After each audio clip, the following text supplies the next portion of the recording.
Le bâtiment que nous a légué Yo Min-pei est absolument magnifique et c'est vrai qu'il a eu beaucoup de discussions au départ, il a fait couler beaucoup d'encre. Aujourd'hui, ce qu'on en garde, c'est évidemment un très bon souvenir et quelques anecdotes juteuses aussi. Je sais que M.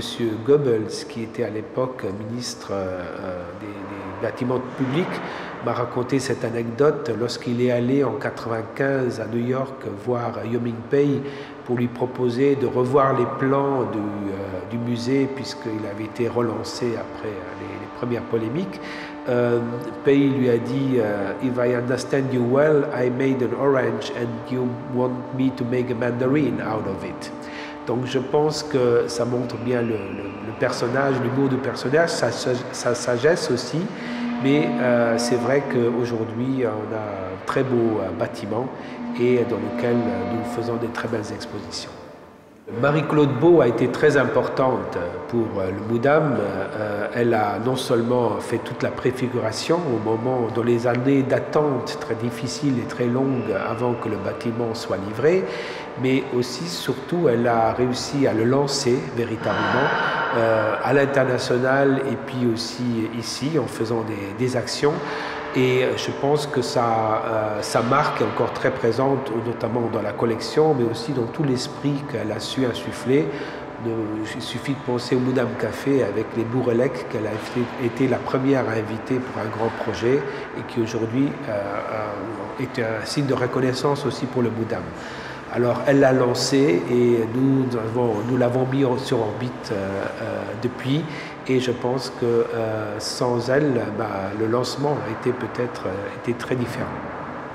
Je pense que le Moudam, 10 ans après son ouverture, est un musée reconnu sur le plan international dans son domaine, qui est l'art contemporain. C'est une référence comme musée en Europe. Et en même temps, il s'est ancré dans le paysage culturel luxembourgeois parce que quand il est apparu, c'était peut-être un ovni un peu. Les gens ne savaient pas très bien comment le situer et quoi en faire. Et aujourd'hui, c'est devenu un lieu de rencontre, de connaissances, de découvertes très vivant où on peut découvrir l'art contemporain.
Alors, la programmation est le fruit d'un long processus de recherche que nous menons, Enrico Lunghi, Clément Minighetti, Marie-Noëlle Farcy et moi-même, les trois commissaires, sur le long terme, en suivant le travail d'artistes, en voyant des expositions, en lisant des livres, mais aussi en nous intéressant à des questions qui traversent la société actuelle, et puis également en nous intéressant à d'autres domaines. Ça, c'est quelque chose qui est, je crois, assez important ici.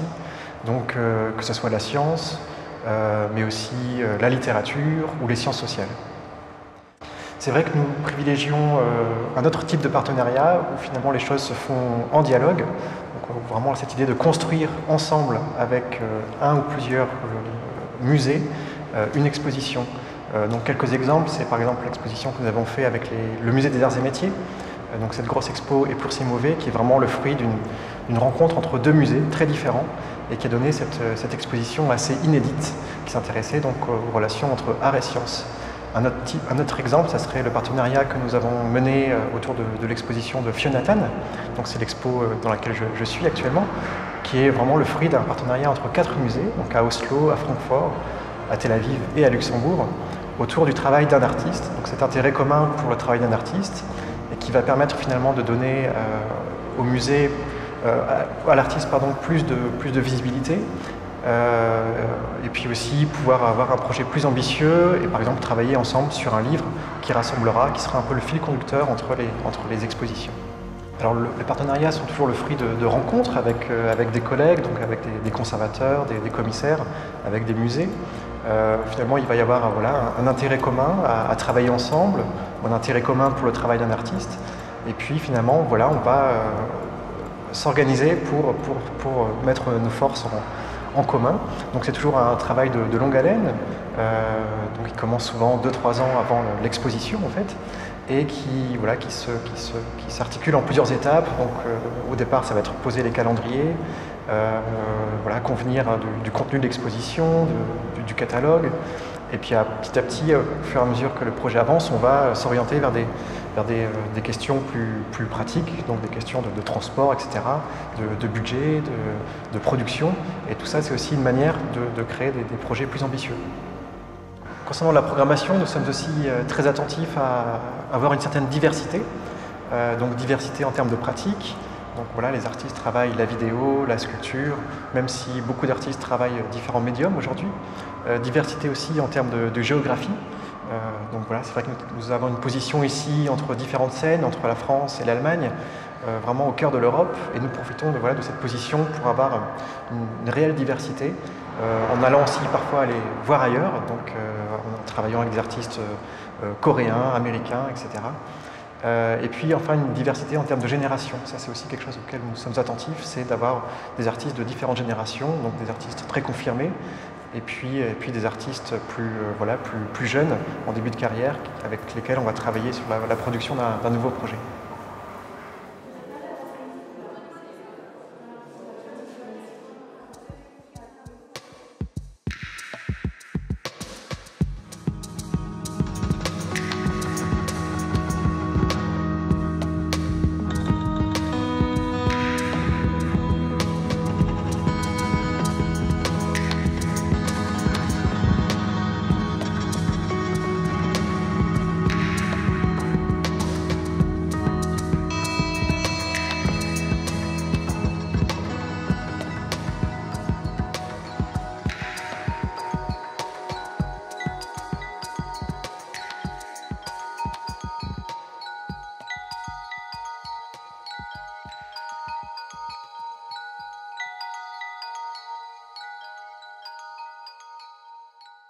Une collection est toujours un peu à l'image du lieu qui l'accueille, de l'institution muséale qui l'accueille. Et c'est vrai que le MUDAM est une jeune institution, donc la collection a démarré il y a presque 20 ans désormais.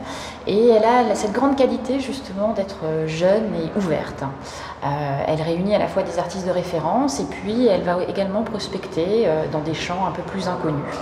Elle se trouve un petit peu partout disséminée dans le musée. Parfois on peut être un peu surpris finalement lorsqu'on savoure un brunch au MUDAM Café, finalement on le prend sur une des pièces de la collection.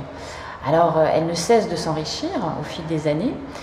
C'est vrai que le musée s'est entouré d'experts, de professionnels, du milieu de l'art contemporain, des gens qui viennent d'un peu partout dans le monde, et ça permet comme ça de confronter un peu les points de vue, les regards, et d'enrichir au fur et à mesure avec des œuvres parfois assez inattendues, tout en portant un regard un peu plus particulier sur la création à Luxembourg et dans la grande région.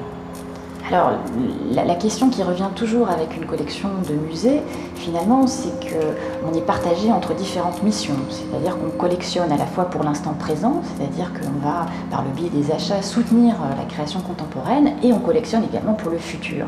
Donc il s'agit bien sûr à la fois de la présenter et de la conserver, ce qui sont deux missions parfois un petit peu contradictoires. Présenter les œuvres, parfois les abîme. En tout cas, nécessite une politique de conservation extrêmement précise. Alors, bien sûr, l'un des enjeux est la conservation de cette collection, le stockage, les réserves, et surtout pouvoir toutes leur donner les mêmes conditions de conservation. On va les présenter à travers nos propres expositions et puis également à travers une politique de prêt à l'étranger. C'est-à-dire que quelque part, ça permet aussi de montrer que ce fonds est également regardé par des institutions ou par des professionnels à l'étranger et pourra être donné à voir à un public qui visitera les expositions dans lesquelles nous prêtons des œuvres.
En parallèle des expositions, nous complétons notre offre avec une programmation culturelle très variée, des fameux after-work avec DJ, concerts, aux lectures, performances, conférences. Nous essayons de proposer vraiment un choix varié d'événements, le but étant d'amener le public de manière récurrente dans le musée. Les événements majeurs du musée se sont dessinés avec le temps, effectivement, en 10 ans. Le marché des créateurs qui était annuel est devenu biannuel. Mais nous avons aussi Design City qui, depuis 2010, donc tous les 2 ans, sort le musée à l'extérieur dans la ville de Luxembourg. Mais sinon, ce qui est vraiment majeur, et je pense que le public l'attend, c'est la nuit des musées, donc c'est une expérience complètement inédite dans le musée, en mettant vraiment l'accent sur la programmation autour de l'exposition pour vraiment accentuer ce que les gens, le public vit dans le musée la nuit.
L'idée, c'était en fait de commencer très tôt avec les enfants pour...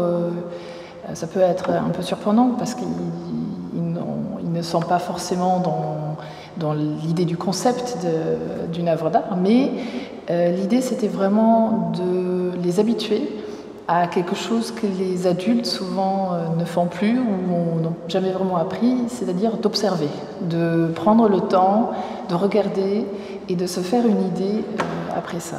Et les enfants en fait sont très, très bons à ça parce qu'ils viennent sans a priori, avec beaucoup de curiosité et c'est en fait c'est le meilleur des publics.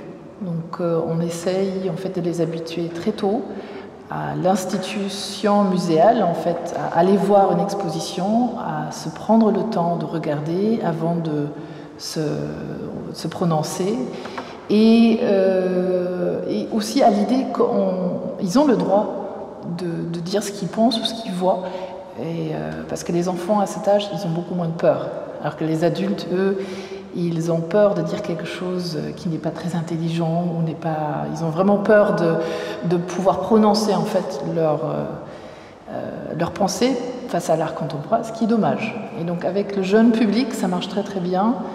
Et en fait vraiment de les fidéliser au fur et à mesure et à les habituer à aller dans le musée, à prendre la peur de l'art contemporain. Donc ça commence très tôt. Avec les petits, on commence avec des balades contées, donc des histoires qui sont racontées, illustrées par les œuvres d'art. Après, il faut continuer en fait à trouver des pistes qui correspondent aux différents âges. Donc, que ce soit par des visites guidées. Quand ils sont plus grands, ce sont plus des visites guidées, beaucoup plus interactives que celles des adultes, bien sûr. Mais où ils sont toujours encouragés dans le dialogue, en fait. Et les ateliers, évidemment.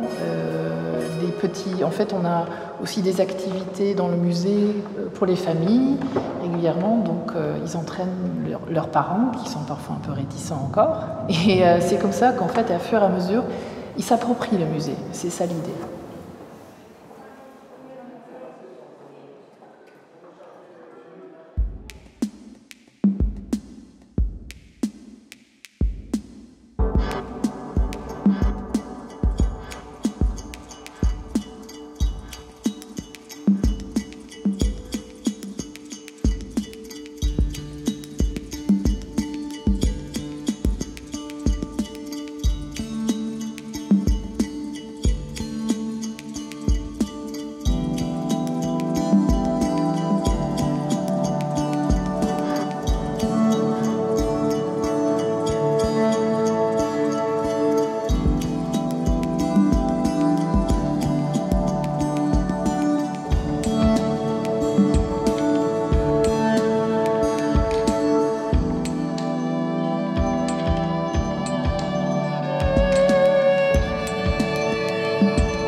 Une institution muséale telle que le MUDAM nécessite de multiples compétences réparties par secteur d'activité spécifiques qui sont organisées autour de 3 départements.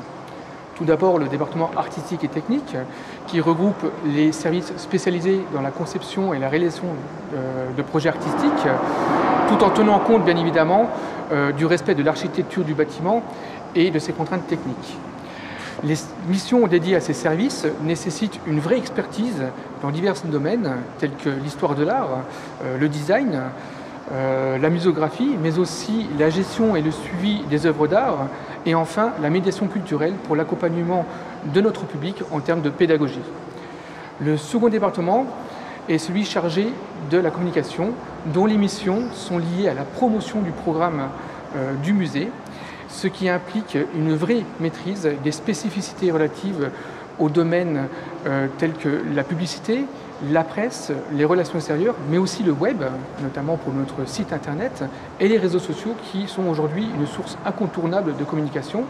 Et enfin, le service des éditions qui réalise en collaboration avec nos graphistes l'ensemble des publications MUDAM telles que nos catalogues d'exposition, nos mini-guides et autres supports de promotion. Enfin, le troisième et dernier secteur, le département administratif, regroupe quant à lui les fonctions habituelles d'un tel service, mais également des missions plus spécifiques telles que le service mécénat, dédié à la recherche de partenaires financiers, ou encore les services à rotation plus commerciale tels que la boutique et le MUDAM Café. Vous comprendrez donc qu'une institution telle que la nôtre doit nécessairement disposer de multiples compétences pour garantir le succès et le développement du MUDAM.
Le profil des mécènes du MUDAM est très varié. Il y a d'un côté des personnes privées, d'un autre côté des fondations ou des entreprises qui souvent engagent une relation à long terme avec le MUDAM.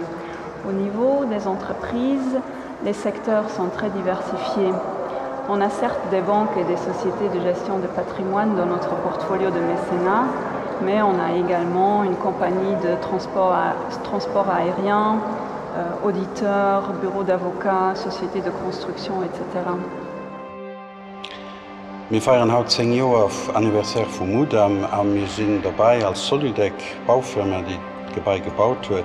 Für uns ist die Geschichte schon viel mehr lang. Wir haben schon 98 angefangen. Wir haben seitdem eine ganz gute Relation, damals schon mit den Stecken, heute mit den Betreibern. Und wir sind froh, noch immer als Mäzen dabei zu sein.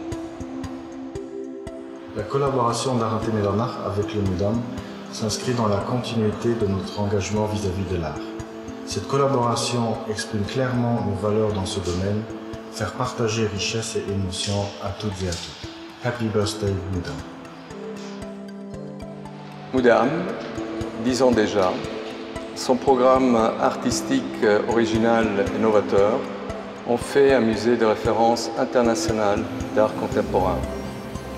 En tant que mécène, je suis honoré d'avoir pu participer à cette belle histoire dès le début. Et c'est un privilège et avec un grand plaisir que je continue à faire partie de cette belle aventure. Als goed gekoppeld sind wir froh, dass wir seit über 10 Jahren konnten dabei sind, für den MUDAM zu begleiten als eine Entwicklung. Wir auch an den Beruf, den wir haben, können wir dazu beitragen. Wir transportieren Sachen über das ganze Feld. Aber wir haben uns seit über 10 Jahren, wie gesagt, geholfen, den MUDAM seine Expositionen zusammen zu kreieren, die Zusammenarbeit mit internationalen Museen aus der ganzen Welt mehr einfach zu gestalten und dafür beizutragen, dass die Ausstellungen, die dann stattfinden, auch den Succès geben, die sie verdient. Happy birthday, MUDAM. Pourquoi PwC s'est-il engagé dans un mécénat avec le MUDAM et ce depuis de nombreuses années? Parce que l'art est un vecteur de lien et parce que l'art, particulièrement l'art contemporain, dans sa prise de risque, dans son audace, est l'incarnation puissante et inspirante de ce qu'est l'entrepreneuriat, qui est aussi le moteur de notre société.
Alors le musée a pour mission la promotion de l'art et plus précisément de l'art contemporain. Donc de ce fait, le service de communication vise un public très très large. Après, ce public, en fonction du message qu'on transmet, il peut être scindé en différents groupes. Donc ça peut être les primo-entrants, les fidélisés, ou les jeunes, les adolescents, les adultes, les néophytes, les passionnés.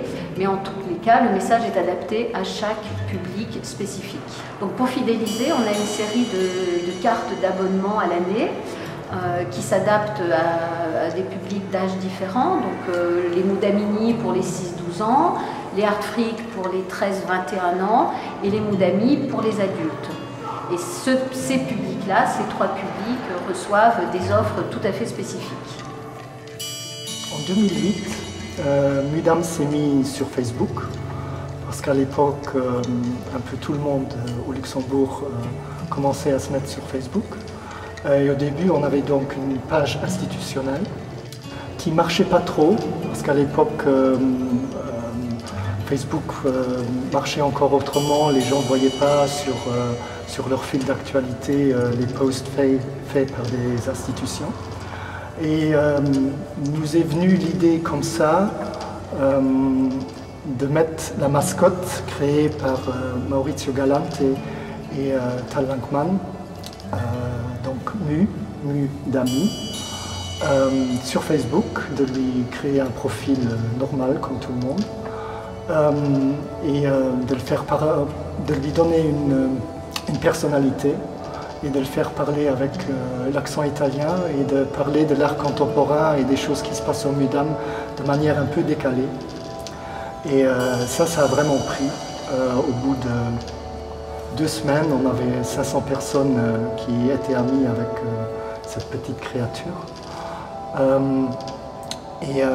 Là, on pouvait donc faire passer toute la diversité de ce qui se fait au Mudam, de manière décalée aussi, donc, et pour les gens c'était très sympathique, parce que un musée se présentait d'une manière moins officielle, et du coup il y avait un mur comme ça que les gens à l'époque avaient encore souvent face à l'art contemporain qui se brisait. Ich gebe so, dem Mudam sein Publikum ist ganz unterschiedlich. Dafür fand ich meine Arbeit als Kunstvermittler auch so interessant, weil sie so aufwieslungsreich ist. Da kommen Familien, oder Koppeln, Leute, die etwas von Kunst kennen, und Leute, die sonst nicht mit Kunst zu dienen eigentlich just vorwärts zu kommen. Das heißt, Neues, wie sie eigentlich nicht wenig am Laufe des Tages am Musee trifft.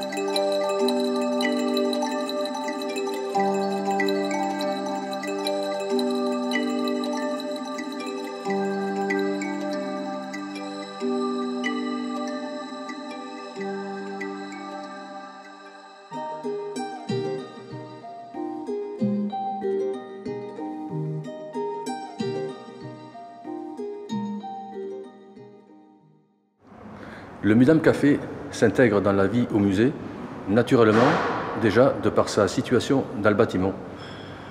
Vous entrez par l'unique entrée client du musée, vous êtes accueillis par nos collègues à l'accueil du musée, vous traversez au moins une salle d'exposition et vous arrivez dans le café où vous découvrez une ou plusieurs œuvres d'art selon les expositions et les événements organisés. Les propositions de plats et de boissons faites par le Mudam Café sont traditionnelles, peuvent être végétariens, végétaliens, sans gluten, sans lactose, sans arachide, sans caséine, sans glucose et, le plus important, avec un plein de saveurs inspiré des produits d'ici, des produits locaux. La Mudam Boutique n'a pas à proprement parler de critères de sélection, c'est plutôt le soutien aux jeunes créateurs, leur donner la possibilité d'avoir une certaine visibilité, une certaine vitrine, car souvent c'est compliqué pour les créateurs de pouvoir se payer l'accès aux salons, aux foires, etc. Et donc c'est leur donner l'opportunité de pouvoir être présentés et être découverts par un public plus large en fait. Et en parallèle, on cherche aussi à ce qu'il y ait des petits cadeaux, des petits produits atypiques que les gens peuvent s'offrir ou offrir en fait. Souvent la clientèle c'est ça, on a des gens le dimanche à 11 h qui arrivent en disant oh, on est invité à déjeuner, il nous faut un truc sympa et donc voilà, ça c'est la clientèle qui vient chercher le petit cadeau un petit peu différent et qui va faire plaisir.